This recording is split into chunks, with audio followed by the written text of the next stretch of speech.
সময়টা ছিল 7 তারিখ শুক্রবার। প্রতিবারের মতোই আমি শুক্রবারে বিশেষ করে দোকানটা বেশিরভাগ খুলি না, সময়টা কাটাই বাসায় ফ্যামিলির সাথে। 7 তারিখেও সেমভাবে আমি পরিবারের সাথে সময় কাটানোর জন্য বাসায় ছিলাম। সারাদিন বাসায় থাকলাম, নামাজ টামাজ পড়লাম, খাওয়া দাওয়া করলাম। রাতে 10টার দিকে হঠাৎ আমার কাছে একটা ফোন গেল। ফোনে বলা হইতেছে যে, পলাশ ভাই, আপনার দোকানে তো লুটপাট হইতেছে। আমি তো অবাক। আমি বললাম, কেন, কিসের জন্য লুটপাট হইতেছে? আমি কি করছি? আমার দোষ কি বা আমার অপরাধ কি? কই, আসলে এখানে তো আপনার কোনো অপরাধ নাই। আমাদের এদিকে সূর্যমুখী ফুল নিয়ে 2 পাড়ায় মারামারি বাজছে, মানে 1 গ্রাম আর 1 গ্রাম মারামারি বাজছে। তো আমার তো মাথায় কাজ করতেছে না। মারামারি বাজছে ভালো কথা, মারামারি বাজতেই পারে, তো আমার দোকানে লুটপাট করবে কেন? পরে আমি তৎক্ষণাৎ বাসা থেকে বের হয়ে গেলাম। বের হয়ে আমার একটা অটো গাড়ি মিল করে আমি অটো গাড়ি দিয়ে আসি।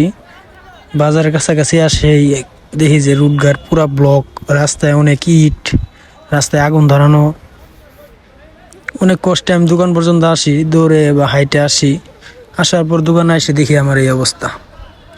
দোকানে কোনো ফোন টোন নাই, ক্যাশ বাক্সে টাকা নাই, আমার দোকানের অ্যাক্সেসরিজ কিচ্ছু নাই। শুধু ক্যামেরাটা আর টেবিলগুলো দাঁড়ানো ছিল, আর আইপিএস আর ব্যাটারি ছিল, আর একটা প্রজেক্টর ছিল। প্রজেক্টরটা যদিও আমার না, অন্য একজনের। এই যে প্রজেক্টরটা, এটা ছিল। তো আমি চোখে পানি ধরে রাখতে পারি নাই যে আমার ভবিষ্যৎগুলারে এভাবে ধ্বংস করে দিবে তারা। একদল হায়নারা এসে আমার ভবিষ্যৎটাকে এভাবে ধ্বংস করে দিবে, আমি কখনো বুঝতেও পারি নাই। যদি আমার কোনো দোষ থাকতো বা অপরাধ থাকতো, যদি আমার সাথে এরকম করা হইতো, আমি মাথা বুঝে নিতাম। কিন্তু আমার কোনো দোষ নাই, আমার কোনো অপরাধ নাই। আমার সাথে কেন এমনটা করা হলো? কি অপরাধ করছি? যেভাবে ভাঙচুর করে মোটামুটি দোকানের সব মালামাল নিয়ে নিছে। এরপরে আমি ওই দিন সারা রাত ঘুমাতে পারি নাই, অনেক কান্নাকাটি করছি। এই যে আমার ক্যাশ বাক্স দেখেন, সব শেষ করে দিচ্ছে। আমার চেয়ারটা ছিল, হুইল চেয়ার ছিল একটা, এই চেয়ারটাও ছিল ওই দিন। তো এই ঘটনার পর সারা রাত আমি ঘুমাতে পারি নাই। পরের দিন সকালবেলা আমি আমার আব্বাকে নিয়ে আর আমার শ্বশুরকে নিয়ে থানার উদ্দেশ্যে রওনা দিই আর কি। তো দোকান এই অবস্থায় থাকার পর দেখা গেছে যে আমি রেখে যাই। ছোট 2টা তালা থাকে, একদম লাগাইয়া যে আমি বাসায় চলে যাব এরকম। তো ভাবলাম দোকানে আছে কি আর নিবে কি, থাকার মধ্যে আইপিএস, প্রজেক্টর আর একটা পিসি আছে, এর মধ্যে ল্যাপটপ সব নিয়ে নিয়েছে। ফোনগুলো যা আছে, একটা ফোনও রাখে নাই। আমার কথা বলতে কষ্ট হচ্ছে, তারপর আমি বলতেছি, একটা ফোনও রাখে নাই, একটা চার্জার কোন, হেডফোন কোন, কিচ্ছু রাখে নাই। আমি দোকানটা পরিপূর্ণভাবে সাজিয়েছিলাম অনেক কষ্টের টাকা দিয়ে। আমি আমাদের আশা সমিতি থেকে 2 লাখ টাকা লোন করছি। প্রতি সপ্তাহে কিস্তি দিতে হয়, একটার 2,000 টাকা, আর প্রতি মাসে দিতে হয় আমার 12,200 টাকা। এছাড়াও সরকারি একটা লোন আছে, একটি বাড়ি একটি খামার, ওইখান থেকে আমি মোটামুটি 1 লাখ টাকার মতো উঠাইছি। ওটাও আমার মাসে 10,000 টাকা কিস্তি দিতে হয়। এভারেজ মিলিয়ে আমার কিস্তি দেওয়া বাবদ পেট লবণ ভাতে সংসার চলে যায়, এতটুকু বলতে পারেন। তো পরের দিন সকালবেলা আমি যখন থানা থেকে আসি, চিঠি করার পর আসার পরে আমার দোকানের এই অবস্থা। আবারও হাইনার দলেরা আমার দোকানে লুট করছে। আমার চেয়ার টেবিলগুলো এখন দেখতেই পারছে কি অবস্থাটা করে রাখছে। মানে চেয়ার টেবিলগুলো একটু ভালো ছিল, এই যে দেখেন টেবিলগুলা, আমার কাউন্টারগুলো একটু ভালো ছিল আগের দিন। পরের দিন আমি থানা থেকে আসার পথে দেখি আবারও লুট করা হয়েছে। আমার টেবিলগুলা ভাঙচুর করে ফেলছে একদম। আমার বসার যে চেয়ার ছিল হুইল চেয়ারটা ওইটাও নিয়ে নিছে।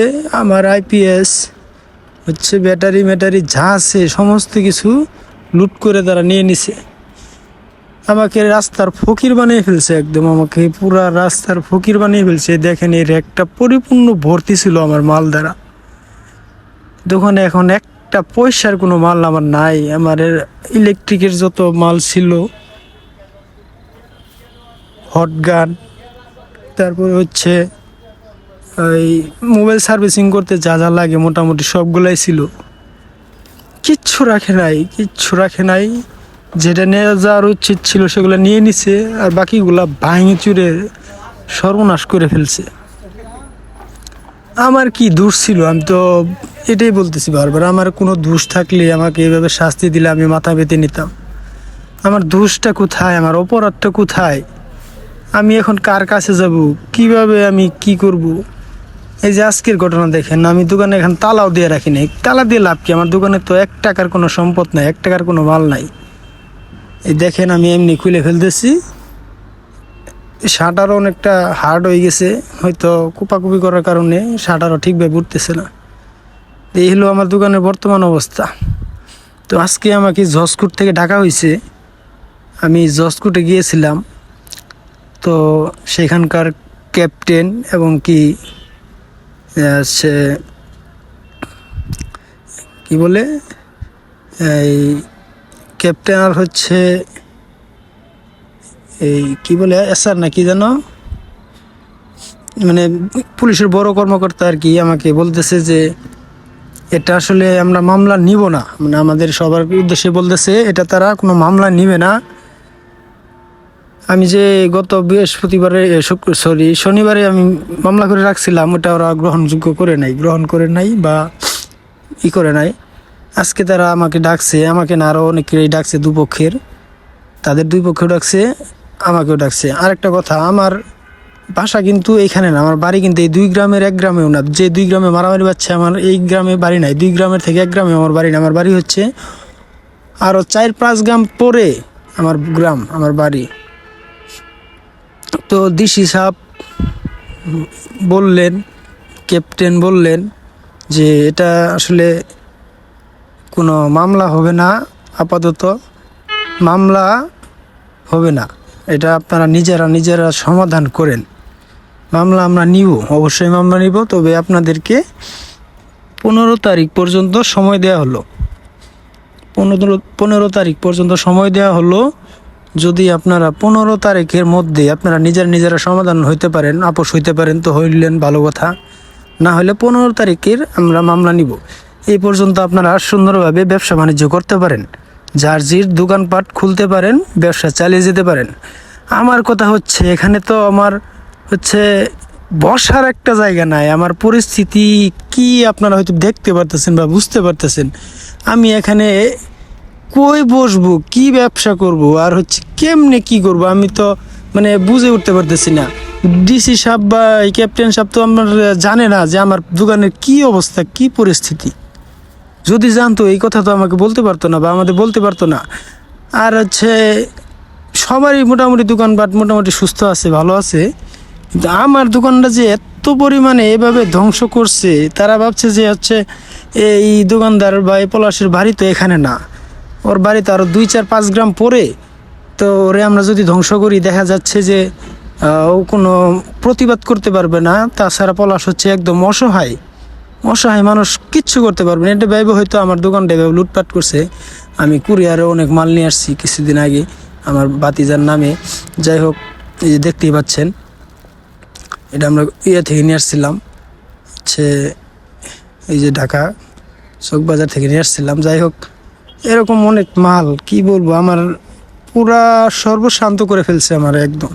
আমার দোকান থেকে যে আমি একটা টাকা বা একটা পয়সা পাবো এরকম নাই, একটা পয়সার মাল আমার দোকানেও তারা রাখে নাই।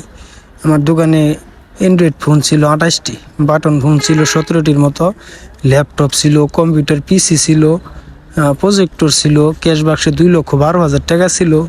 এরপরে হচ্ছে বিকাশ নগদের টাকা এক্সট্রা রাখা হয়েছিল। তারপরে হচ্ছে আপনার রিচার্জের মিনিট কার্ড, এমবি কার্ড সব কিছুই ছিল। মোট কথা হচ্ছে আমার হচ্ছে একটা পয়সার জিনিস আমার কাছে রাখে নাই। তো আমি আর কথা বলতে পারতেছি না, আমার খুব কষ্ট হইতেছে। দেখেন আমার দোকানে আমি শাটার লাগাই দিলাম অবশ্য, কিন্তু আমি তালা ব্যবহার করতে পারতেছি না। মানে তালা ব্যবহার করে কী লাভ, ভিতরে আমার তো কিছু নাই। আমি তালা ব্যবহার করে কি করব? 2বার তালা ব্যবহার করছে, দুবারই ভেঙে ফেলছে তারা। 2বার করে আমার দোকানে ডাকাতি করছে, অ্যাটাক করছে, এই যে কুপাইছে।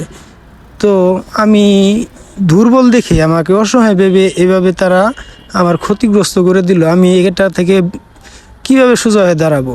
এই যে এটা হচ্ছে আমার সিসিটিভি ফুটেজ। দেখেন তারা বাইরাবাড়ি করতেছে, মানে তালা ভাঙতেছে। এটা আমি ময়লা পড়তেছে, দেখতে পারবেন খেয়াল করে। এখন দেখেন যে আমি একটু প্লে করলাম, এই যে দেখেন ময়লা কিন্তু পড়তেছে অলরেডি। তার মানে তারা তালাতে কুপাইতেছে। স্টার্ট করি। আচ্ছা, এই যে তারা তালাতে কুপাইতেছে, ময়লা পড়তেছে। এই যে দেখেন তারা ঢুকে পড়ছে, আমার পুরা লাইফটা শেষ করার জন্য তারা কি করতেছে দেখেন। এই যে দেখেন বাড়ি দিয়ে গ্লাস টাস ভেঙে ফেললো। এই যে মোবাইলের বাক্সটা তারা কীভাবে নিতেছে দেখেন, পুরা প্যাকেট সহ এই যে ফোনগুলো নিতেছে, এই যে নিতেছে, সবগুলা নিমিশে নিয়ে নিল। এটা হচ্ছে প্রথম দিনের ঘটনা, মানে শুক্রবার 10টা বা 9:30টার দিকের যে ঘটনাটা, এটার সিসিটিভি ফুটেজ। পরের দিন যে আমি সকালবেলা থানা থেকে আইসা দেখলাম আমার সব কিছু লুট হয়ে গেছে, সেই ভিডিওটা আমি আপনাদের দেখাইতে পারলাম না। কারণ হচ্ছে তারা ক্যামেরা সহ ভেঙে নিয়ে গেছে।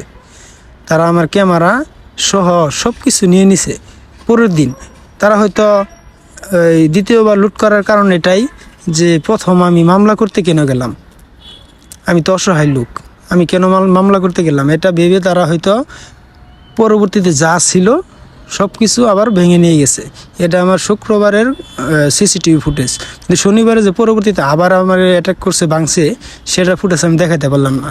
সেটার কারণে আমি আপনাদের বললামই, তারা ক্যামেরা সহ ভেঙে ফেলছে, সব কিছু নিয়ে নিছে। তো আমি এখন কোথায় যাব, কি করব, কার কাছে হাত পাতবো, কার কাছে বিচার চাবো, কার কাছে সাহায্য চাবো? আপনারা আমাকে একটু সমাধান দেন।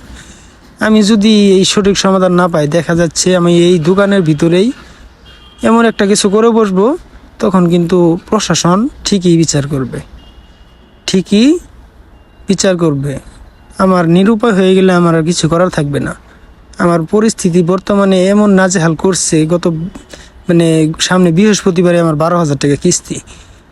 আমার পকেটে 100 টাকা নাই যে আমি 100 টাকার সবজি কিনে বাসায় যে বাজার করে খাবো, আমি রান্না করে খাবো, এরকম পরিস্থিতি আমার নাই। আমার বর্তমান অবস্থা খুব বাজে। আমি মানে কি কথা বলতে পারতেছি না, আমার খুব কষ্ট হইতেছে। সবাই ভিডিওটা শেয়ার করে দিবেন, অবশ্যই সবাই ভিডিওটা শেয়ার করে দেন, যাতে আমার মতো এরকম হাজারো মানুষ এরকম বিপদে না পড়ে সবাই যেন সঠিক বিচার পায়। ধন্যবাদ সবাইকে।